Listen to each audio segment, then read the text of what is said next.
Hola, buenos días a todos. Sean bienvenidos a esta segunda jornada del segundo ciclo de seminarios del proyecto CIPEWOOD, una vivienda de bioconstrucción, sostenibilidad y eficiencia energética.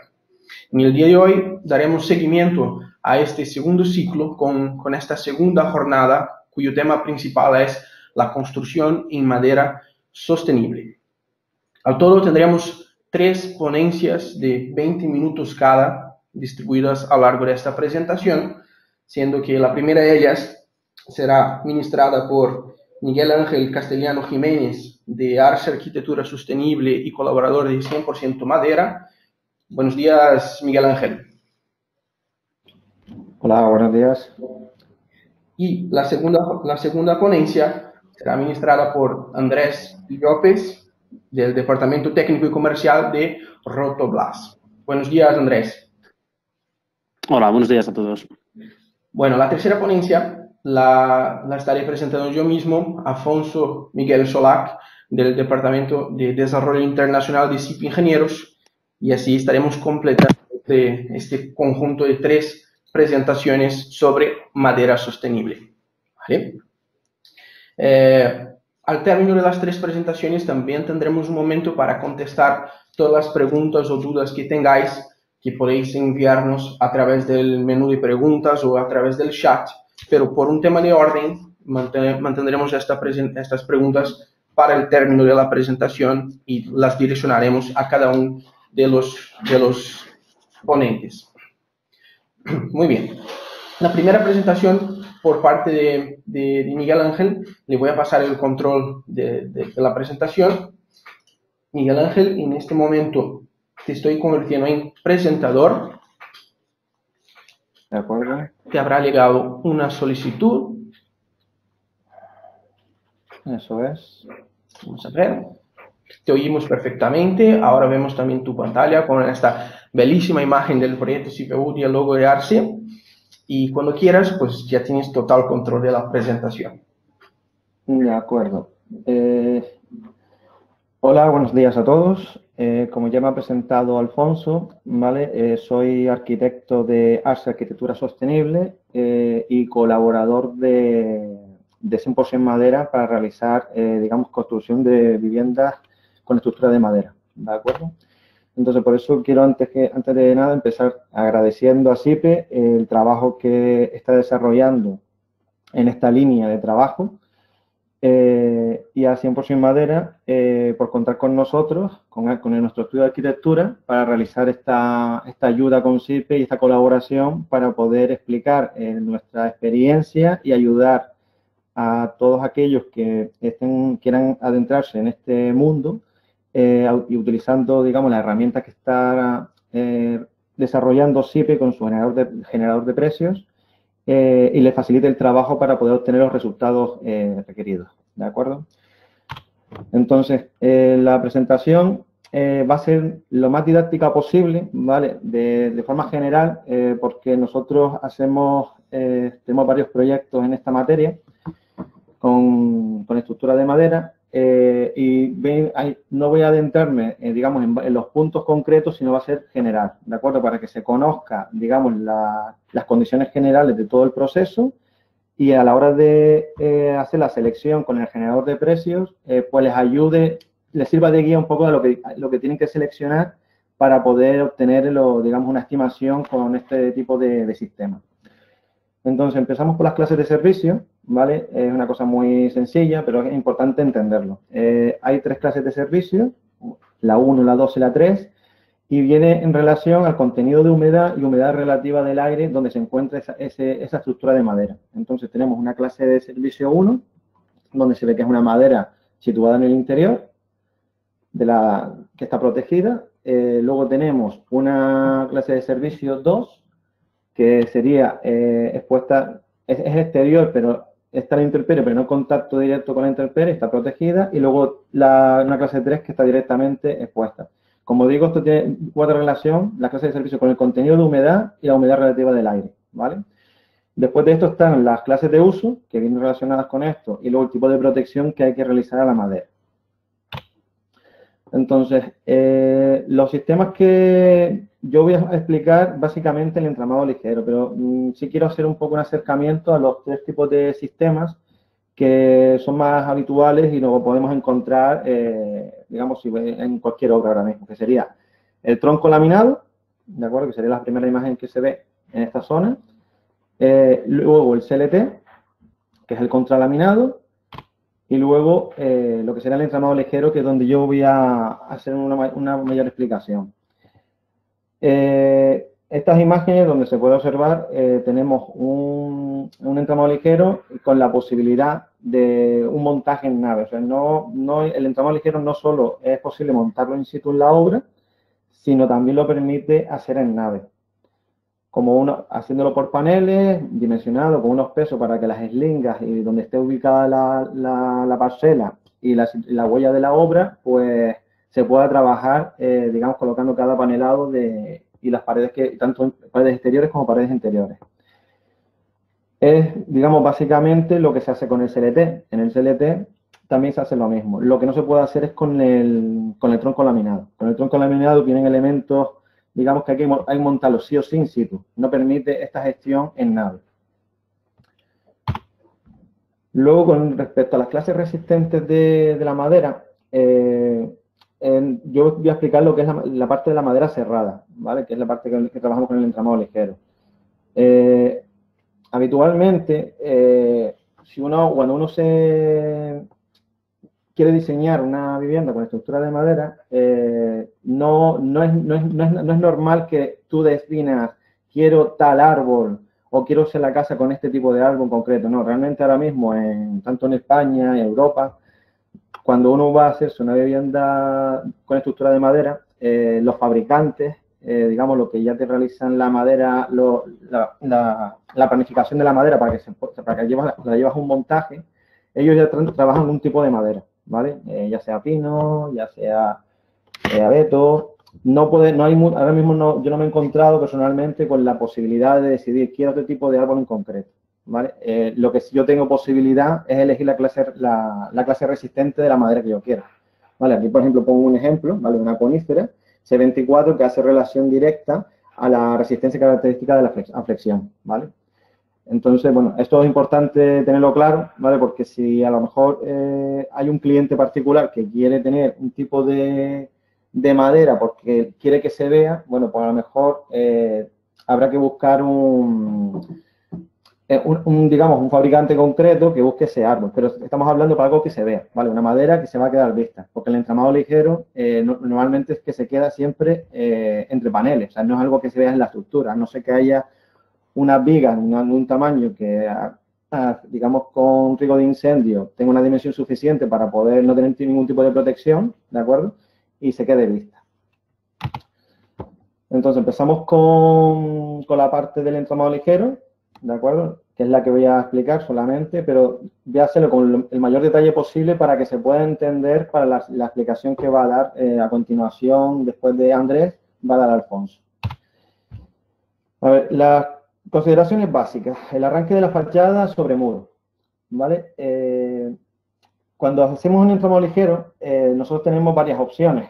Digamos, para la hora de arrancar el muro. Puede ser sobre losa, puede ser sobre un forjado, o en este caso sobre el muro. Entonces, yo he empezado por la del muro, ¿de acuerdo?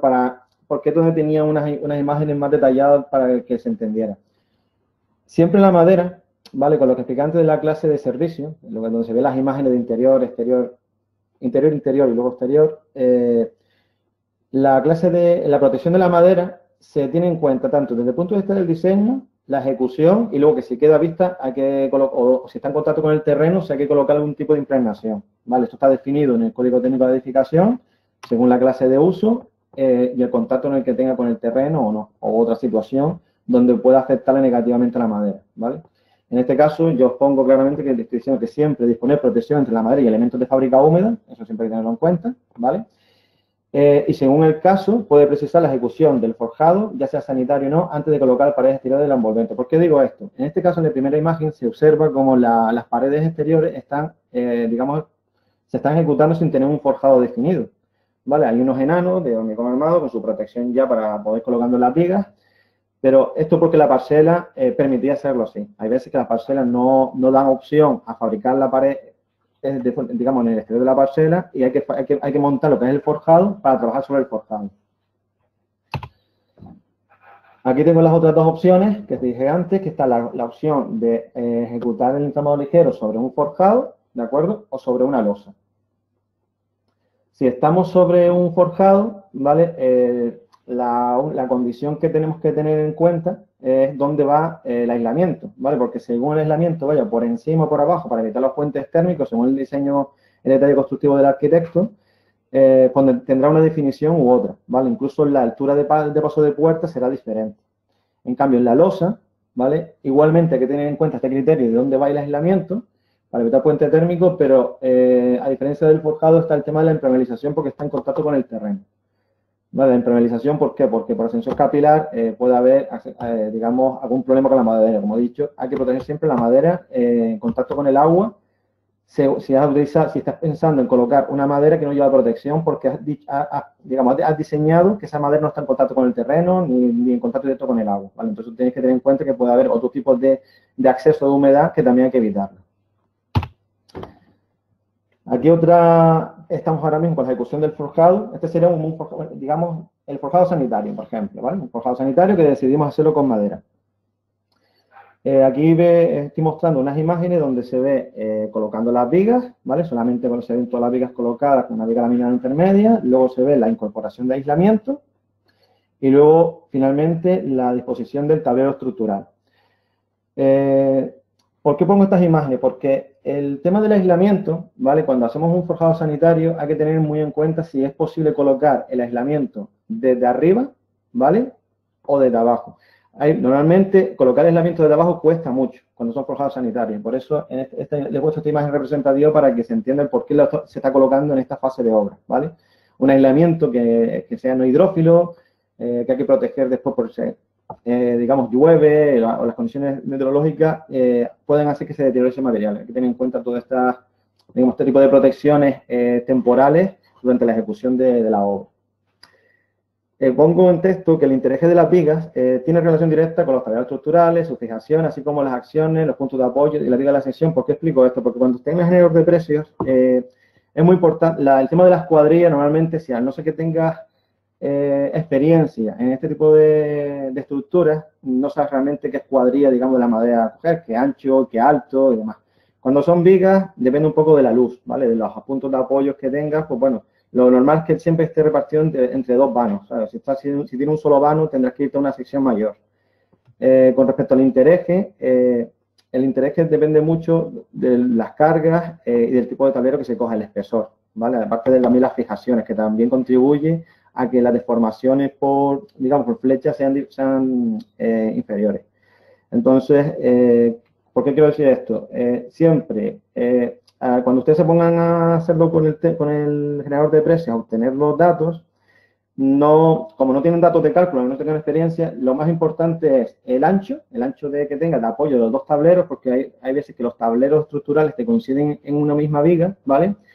Y el código técnico de edificación establece dentro de los parámetros de cálculo unas distancias a borde y distancia entre elementos que hay que cumplir. Entonces, si tú tienes una viga que es muy estrechita y tiene mucho canto para tener inercia, digamos, en el tema de flexión, te puedes encontrar con la sorpresa de que las fijaciones que tengas que utilizar tengas imposibilidad de colocarlas como corresponde, ¿vale? Entonces, por eso que todo esto siempre tiene un cálculo detrás para seleccionar una fijación concreta, un tablero concreto, y luego te lleve a un intereje que te permita cumplir todas las condiciones, digamos, que te establece el código técnico de la edificación. Luego tenemos el tema de la ejecución de los muros exteriores, que aquí sí es más concreto, porque aquí es más habitual el tema del intereje. El forjado varía, puede ser de 400, 480, 500, tiene más variedad, ¿vale? En cambio, en las fachadas, sí hay como más correspondencia, digamos, entre todos los fabricantes ahora mismo que yo conozca, ¿de acuerdo? Pero sí hago una especial atención en texto y lo quiero explicar por qué. A ver, el intereje de los montantes normalmente de 600 milímetros, normalmente. Hay algunos que te dicen 625. Yo, personalmente, siempre cuando hablo con el fabricante, siempre digo, no, es que lo quiero de 600. 600, ¿por qué? Porque cuando un arquitecto define desde el exterior de la fachada hasta el interior, no se queda en la estructura. Entonces, si yo no tengo, por ejemplo, supongamos que vamos a colocar placas de yeso laminado, fibra de yeso laminado por el interior, hablando siempre que estamos hablando de fábrica seca, ¿de acuerdo? O otros materiales que hay en el mercado. Los fabricantes te establecen los intereses que tienen que tener máximos esos paneles para poder hacer la instalación como corresponde. Si tú en la estructura, en los montantes, ya no tienes, digamos, coherencia con eso que vas a necesitar en una etapa posterior y final de acabado, te vas a encontrar con la sorpresa de que no se va a colocar bien. Y puedes requerir un tablero adicional o una estructura auxiliar que a lo mejor no está contemplada ni en presupuesto, que ya te aumenta el presupuesto, te reduce superficie útil, y bueno, empieza a tener una serie de inconvenientes. Entonces, por eso que siempre tienes que tener en cuenta, desde el interior al exterior, todo el sándwich, ¿de acuerdo? Y lo que necesitas para poder instalarlo correctamente. Por eso hago también explicación que, por ejemplo, las placas de yeso laminado tipo H, ¿vale? La mayoría de los fabricantes establecen el interés a 400. Entonces, si todos los fabricantes de la estructura de madera te ponen los montantes son los elementos verticales, ¿de acuerdo? Que no lo he dicho. Te lo ponen todo a 600, cuando llegas a un local húmedo, bueno, pues o pones una estructura auxiliar para poder suplir ese interés a 400, o solamente los espacios húmedos ya se fabrican ya con interés de 400. Cuando hacemos forjados intermedios o ya es cubierta definitiva, ya sea inclinada o plana, ¿de acuerdo? Pues seguimos el mismo criterio, con los forjados el mismo criterio que teníamos antes, el tipo de cargas y demás que he explicado con el forjado sanitario, porque al final haces exactamente lo mismo. En cambio, con la cubierta, como las acciones que actúan sobre la cubierta, digamos, son cubiertas que no son transitables, ¿vale? Tiene otro tipo de cargas, bueno, te puede permitir llegar a 600 milímetros de interés, ¿vale? Todo esto depende un poco de lo que te dé el cálculo, ¿vale? También la acción del viento, sobre todo. Pero que es analizar, como pongo aquí, que es importante analizar previamente el tipo de protección de la cubierta. ¿A qué me refiero? A la cobertura. O sea, si yo tengo pizarra, tengo teja, tengo cualquier chapa o lo que sea, cualquier tipo de elemento de cubierta, siempre tengo que tener en cuenta igual que he dicho que con las placas de yeso laminado, fibra de yeso, cualquier otro tipo de elemento que está en el mercado que hace la misma función, tengo que tener en cuenta también lo mismo con la cubierta. Cómo se coloca, qué estructura secundaria tiene, cuánto va a ser la flexión, si lleva un rastreo auxiliar, bueno, todo esto, ¿de acuerdo? Ahora con el tema de los diafragmas. A ver, esto es importante, el tema de los diafragmas de paredes exteriores, porque es con los tableros. Los tableros estructurales se disponen tanto en forjados, cubiertas como en fachadas. La importancia es tan alta de estos tableros que es que de arriostra, en el entramado ligero, es fundamental hacer esto bien. ¿De acuerdo? Por eso pongo, se ven tres imágenes generales, donde se ve replanteo, marcando dónde están los montantes, y esta intermedia, no sé si se aprecia, donde se ve la cantidad de fijaciones que lleva, el tipo de fijación. Esto hay que hacerlo por cálculo, y en la ejecución en la obra tiene que hacerse así, ¿vale? Se tiene que corresponder. Las consideraciones sobre la cubierta, bueno, aquí es exactamente lo mismo que con forjado, lo único que hay que tener en cuenta cuando se puede poner el aislamiento, ¿vale? Para completar, porque hay veces que facilita más hacerlo desde arriba y otras veces desde abajo. Con el tema del aislamiento interior, el aislamiento cubre normalmente todo el ancho del entramado, tanto en vigas como en paredes exteriores y en suelo para completar lo que es toda la envolvente.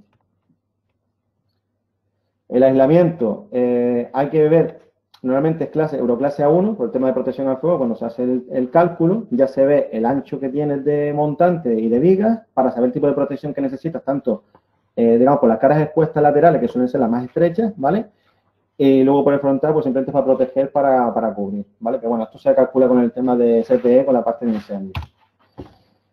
Luego tenemos el tema de la protección interior. A ver, esta he cogido una imagen de Rotoglas, ¿vale? Para explicar, como luego sigue Andrés, para que le sirva un poco de enlace. A ver, tenemos la protección interior, que hay que pensar en el vapor de agua que se genera, porque en el entramado ligero la única posibilidad de cumplir con el tema de la barrera de vapor es colocando membrana o tablero, ¿de acuerdo? Y luego la protección al fuego. Lo que explicaba antes, que luego tenemos el último acabado, que tenemos placas de yeso laminado, ya sean fibras de yeso, o otro tipo de acabado, y luego su pintura, que llevan un interés diferente a lo que digamos, un tipo de placas de otra. Por eso pongo este ejemplo en la imagen central. La protección exterior hay que tener en cuenta la protección al aire, al agua y al fuego. ¿Vale? Como se puede ver en la imagen, los tableros, personalmente yo pido siempre encintarlos en juntas, y luego ya lo que son fachadas ventiladas que tienen una membrana especial, ¿vale? Impermeable y con protección también al viento. La disposición, digamos, de rastreles y todos los elementos, los tableros y membranas tienen que ser siempre transpirables. No se puede colocar ningún elemento que sea estanco totalmente, porque si no vamos a tener un problema, y serio además. Entonces siempre hay que permitir que el edificio respire, ¿vale? La construcción que pueda respirar. Siempre controlada, pero respirando. Y dependencia del tipo de acabado que pongamos en las fachadas, ¿vale? Pues tendremos una solución de la primera imagen, con un rastrelado porque es fachada ventilada, o una intermedia donde se coloca un acabado continuo. Ya estoy terminando, creo que me estoy pasando de tiempo. Bueno, el tema de los acabados o el sistema empleado de las fachadas finales permitirá la estabilidad de la envolvente. Esto lo explico porque si yo coloco fachada ventilada, tengo que permitir que el propio diseño, como yo lo he hecho, permita que se ventile. No puedo obstruir el paso del aire, ¿vale? Y el tema de los morteros continuos, tengo que tener ensayos donde se vea que realmente transpira, que no se queda como una capa estanca que no permite que haya ese intercambio de aire entre interior y exterior.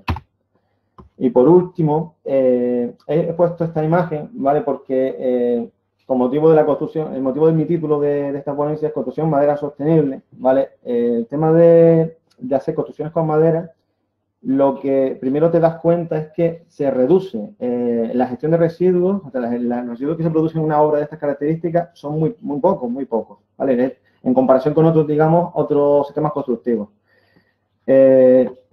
¿Por qué pongo esos tres sistemas que expliqué antes? ¿Por qué? Porque según el sistema que elijas, tendrás un poco más de residuos o un poco menos. Dentro, digamos, comparado con los demás, con los otros sistemas constructivos habituales de fábrica húmeda. En el entramado ligero, es de los tres el más residuos que genera, el tronco laminado es el intermedio y el que menos de todos es el CLT. Siempre que se saca todo un CLT, ¿vale? ¿Por qué? Porque los demás se generan recortes, hay que trabajar más y en el CLT ya viene ya fabricado ya con sus elementos y se colocan en la obra. Incluso los huecos de las ventanas que lo desechan, lo puedes utilizar luego para propio mobiliario o incluso formación de escaleras. Y bueno, he intentado, no sé si me he pasado, he intentado ser lo más concreto, espero que les sirva de ayuda y de guía y nada más. Así que bueno, gracias a todos por escucharme. Muy bien, Miguel, muchas gracias por la presentación. Realmente este comparativo entre el CLT, el tronco y el entramado ligero nos ha venido muy bien aquí en este momento. La primera versión, la primera edición del CIPEUT la habíamos estudiado, preparado en CLT. A los asistentes que no habéis tenido la oportunidad de visualizar estas presentaciones, está todo disponible en nuestro canal de YouTube y además si tenéis interés en acceder a la información que se publicó en su día, la documentación, podéis enviar vuestro correo a través del menú de preguntas, que también lo tendremos en cuenta, igual como hemos hecho con lo de ayer. Miguel, pasamos ahora a Andrés para que siga complementando sobre las fijaciones, toda la parte de anclajes, y al término de las presentaciones volvemos con las preguntas. De acuerdo, gracias. Un segundito, que ahora paso a Andrés. Andrés, ya te habrá llegado una solicitud en estos momentos. Perfecto, aquí lo tengo, sí. Muy bien, un segundo. Ahora sí, ahora vemos tu pantalla. Y Muy bien. Ya puedes empezar. De acuerdo, muchísimas gracias y bueno, buenos días a todos. Como ha dicho Afonso, mi nombre es Andrés López y soy el agente comercial de Rotoblas Ibérica en la zona centro de España.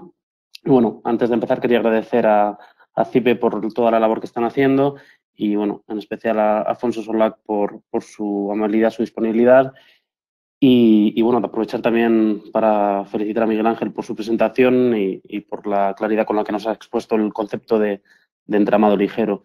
En mi presentación voy a tratar 3 puntos que considero básicos a la hora de la construcción de un edificio en madera, que son los herrajes, las láminas y las cintas, que son tres puntos muy importantes que hay que tratar, 3 conceptos que, bueno, que son bastante amplios y debido al tiempo de la presentación tampoco es que podamos adentrarnos en muchos detalles, pero voy a tratar de hacerlo lo mejor posible. Entonces, bueno, en la fase de proyecto de un edificio en madera, bueno, como en todos es necesario tener en cuenta el comportamiento del mismo, tanto para acciones de tipo verticales como acciones de tipo horizontales.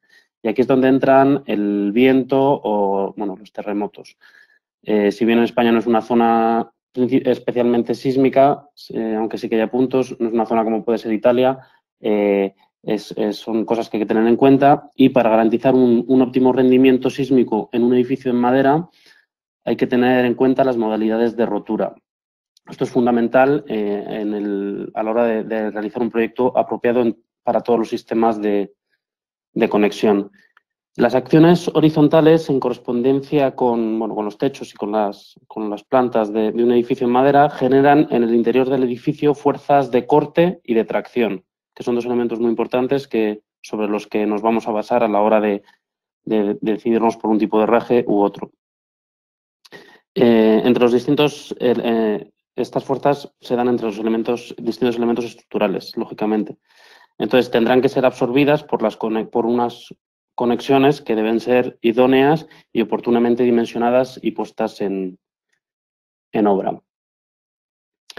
Para lograr un diseño estructural adecuado es importante que tengamos el conocimiento del comportamiento experimental real, tanto en términos de rigidez para la valoración de la deformabilidad del edificio, como en términos de ductilidad. Entonces, bueno, aquí vemos un ejemplo de conexiones para edificios en madera. Tenemos los angulares a tracción que deben ser usados donde exista una fuerza puntual de tracción que típicamente van en correspondencia con los ángulos y con las aperturas, ya sean en el suelo o entre las plantas. Y luego también tenemos angulares al corte que se usan ampliamente para trasladar las fuerzas de corte, ya sea en la conexión madera-madera como en la conexión madera-hormigón. Luego también tenemos placas perforadas que permiten transferir tanto las fuerzas de tracción como de corte para las conexiones entre paneles de madera y entre la madera y el hormigón, dependiendo del tipo utilizado.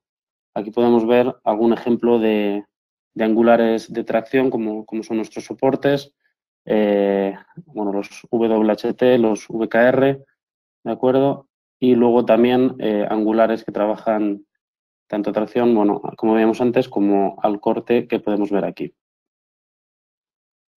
Después tenemos que tener en cuenta también el tema de la tornillería. Como vemos aquí vemos un poco distintos tipos de tornillo, desde el tirafondo, que es el tornillo de toda la vida, a ya una evolución del tirafondo, como serían distintos tipos de tornillos autoperforantes, de rosca parcial, todo rosca, doble rosca y los tornillos para exterior también. Aquí tenemos la importancia de la geometría del tornillo, con distintos puntos claves de lo que viene siendo pues el tirafondo, empezando por la punta autoperforante, ¿vale? Que es lo principal, que se caracteriza por una geometría afilada y puntiaguda que garantice un agarre inicial rápido y potente en la madera. La muesca del tornillo, que para una longitud superior a 50 milímetros facilita el corte de las fibras durante el atornillado y también reduce el riesgo de rotura en la madera. La propia rosca del paso de rosca del tornillo, que estará calibrado en función del diámetro y de la longitud del tornillo, que esto lo que hace es que la rosca de paso rápido es ideal para tornillos largos para reducir el tiempo de atornillado, mientras que una rosca de paso lento es ideal para tornillos, los tornillos pequeños para la precisión, para una mayor precisión. Y luego tenemos también la geometría de la fresa, que está especialmente diseñada para ampliar las fibras de la madera y quitar las virutas generadas a la hora de introducir el tornillo. Y por último, el cuello el encerado que debe de llevar recubrir el cuello liso del tornillo para reducir la fricción y mejorar el atornillado. Aquí vemos, bueno, un ejemplo en nuestros catálogos, bueno, de la tornillería, la geometría, la importancia de la geometría y las características mecánicas del tornillo, con bueno, distintos tipos de diámetro, tanto el nominal, el de la cabeza, del núcleo, del cuello, etcétera. Vale. Y luego también podemos ver, bueno, esto es un ejemplo que hemos sacado de nuestros catálogos, de la ficha técnica que viene en todos los tornillos, en función del diámetro del tornillo, que aquí vemos diámetro 6, pues bueno, distintas longitudes, la dimensión de la rosca y el espesor de fijación, y la resistencia al corte y a la tracción en función de la utilización del herraje, si bien es en madera-madera, unión de madera con madera, de panel con madera, de acero con madera, etcétera. Aquí podemos ver un test experimental con la Universidad de Trento de la utilización de nuestros tornillos, donde pues bueno, vemos la utilización sin arandela y con arandela de la fuerza de corte, cómo quedaría el tornillo después de un seísmo. Aquí podemos ver también distintas aplicaciones del tornillo, ya sea para las vigas de la cubierta, para los encuentros, para los nudos, para también, bueno, alguna solución como algún anclaje, tipo de anclaje para dejar como sistemas de seguridad en la cubierta. Y, bueno, por último, en este sentido, tenemos un software de cálculo, Rotoblas, donde podemos ver, hacer ejemplos de cálculo de distintos tipos de conexiones y podemos sacar la relación de cálculo para facilitar siempre el trabajo. Después pasamos a los conectores estructurales, que llamamos a los tornillos de todo rosca, que estos pueden garantizar elevadas prestaciones estáticas explotando la capacidad axial del tornillo. Y bueno, hay distintas fases, digamos, empezando por la resistencia, ya que un tornillo de rosca parcial, digamos, la solicitación sería al corte, entonces la resistencia del tornillo sería proporcional a su diámetro. Mientras que cuando utilizamos conexiones de rosca total, la solicitación estaría distribuida a lo largo de la superficie roscada, por lo que las resistencias serían elevadas relacionadas lo que llamamos al cilindro de madera afectado por esas tensiones. Entonces, aquí hablaríamos de una resistencia proporcional a la longitud de la rosca. Aquí podemos ver un ejemplo de un acoplamiento madera con madera, donde con los tornillos de rosca parcial pues utilizaríamos un mayor número de tornillos, pero también tendríamos mayor deformación en ese acoplamiento, mientras que con conectores todo rosca podemos ver que se utilizarían menos conectores y habría también menos deformación.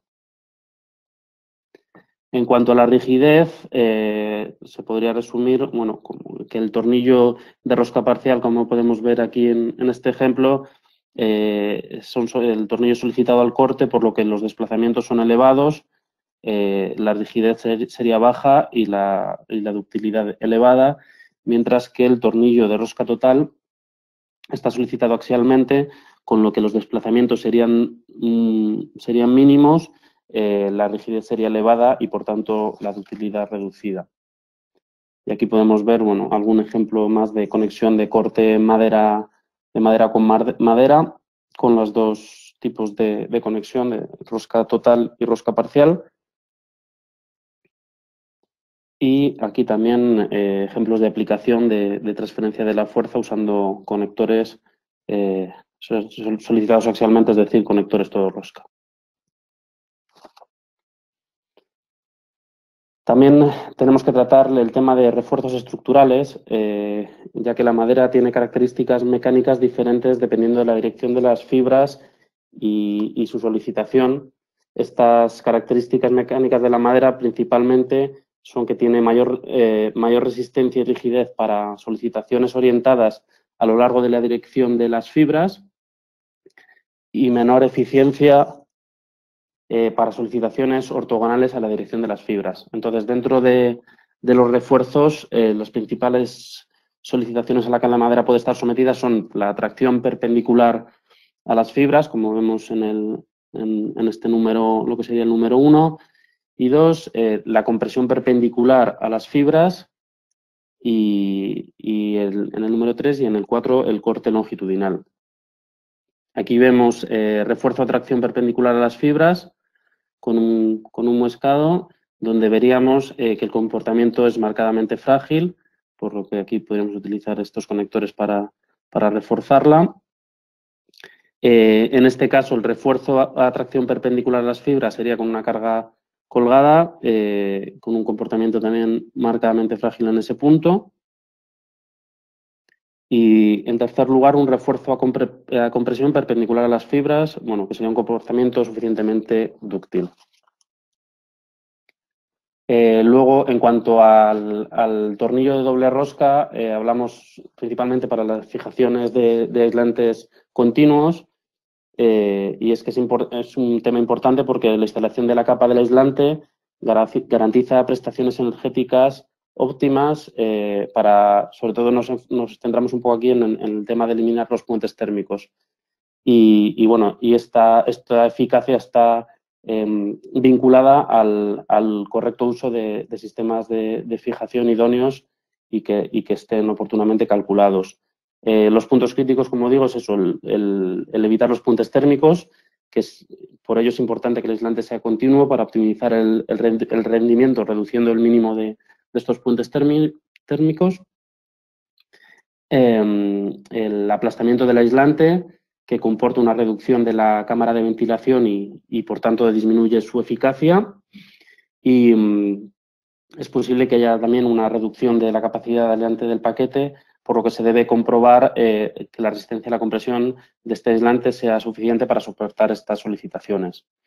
Y por último, hablaríamos del desplazamiento del aislante y del revestimiento, ya que las cargas que actúan sobre la estructura tienen una componente paralela al agua del techo del edificio de madera, por lo que puede dañar la cubierta y el aislamiento. Cuando hablamos de aislamiento, pues podemos hablar de aislantes duros y aislantes blandos. El aislante duro pues tiene una baja resistencia a la compresión, mientras que el aislante duro pues tiene una elevada resistencia. Aquí tenemos distintos ejemplos de colocación del aislante duro, del blando y, como iría también en una fachada. Y para terminar con el tema de las conexiones, pues las conexiones ocultas, donde los conectores están completamente incorporados en los elementos de madera para, por un lado, un máximo resultado estético, pero también esto garantiza un alto rendimiento incluso en presencia del fuego, ya que la madera, como todos sabemos, es un material combustible que quema lentamente y cuando hay un incendio, pues podemos decir que hay una reducción de la sección resistente, pero para la parte no afectada en la carbonización sigue siendo eficaz. Por lo tanto, la conexión metálica adecuadamente protegida y aislada en la madera no sufre una reducción de resistencia y preserva las propiedades mecánicas durante un tiempo. Sin embargo, cuando hablamos de uniones no protegidas, la resistencia es muy limitada. Aquí tenemos algunos ejemplos de uniones de soportes, estos en este caso de aluminio para unión de vigas, con las fichas técnicas siempre que podemos ver en los catálogos, y aquí las pruebas que realizamos en conjunto siempre con Universidad de Trento. Entonces, hay una amplia gama de sistemas de unión que permite responder a las diferentes necesidades del proyecto, siempre buscando garantizar una resistencia estática, una fiabilidad en presencia del fuego y también al mismo tiempo conseguimos garantizar un buen resultado estético. El sistema de conexión no es un nudo puntual, pero siempre tiene que constar de varios elementos que interaccionan entre ellos, por lo que la conformación geométrica de la conexión genera al mismo tiempo del traslado del corte, siempre se genera unas solicitaciones adicionales sobre los elementos también adicionales. Entonces, bueno, los valores de resistencia siempre tienen que estar certificados con el marcado CE y tienen que ser calculables.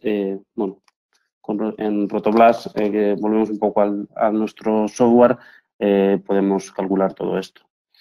Luego, bueno, volviendo un poco a lo que hablaba Miguel Ángel, con el tema en la cimentación de la estructura de madera, siempre conviene colocar algún tipo de lámina, de banda para evitar la subida capilar de la humedad. Aquí tenemos distintos ejemplos de impermeabilizaciones y bueno, siempre buscando eso, el tema de la capilaridad, que irían, como vemos aquí, colocados siempre en la unión de la madera con el cimiento, con los cimientos de la casa. Y aquí nos adentramos en un tema que es bastante importante, que es el tema del radón, que, bueno, que como ahora cada vez se va yendo un poquito más, ¿vale? El tema de este gas, que es un gas noble radioactivo y que está presente en la naturaleza, cuyas propiedades son una alta volatilidad y que, bueno, siempre pues, tiende a volver a la superficie.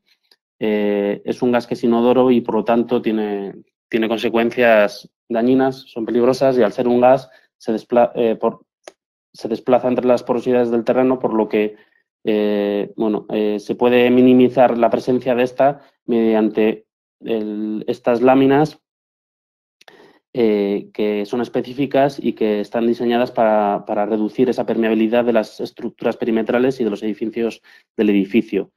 Serían barreras para cimientos que impiden al radón alcanzar los ambientes internos, ya que es un gas que se encuentra presente en el subsuelo y, bueno, puede atravesar materiales de construcción y llegar hasta la casa.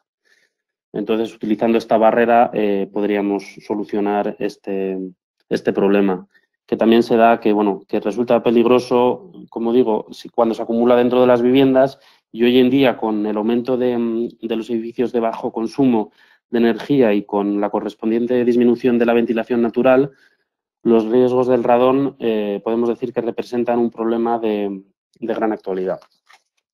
Aquí podemos ver, bueno, dónde iría colocado la lámina antirradón, ¿vale? En estos ejemplos. ¿Vale? Aquí también lo podríamos observar en esa línea de puntos naranja,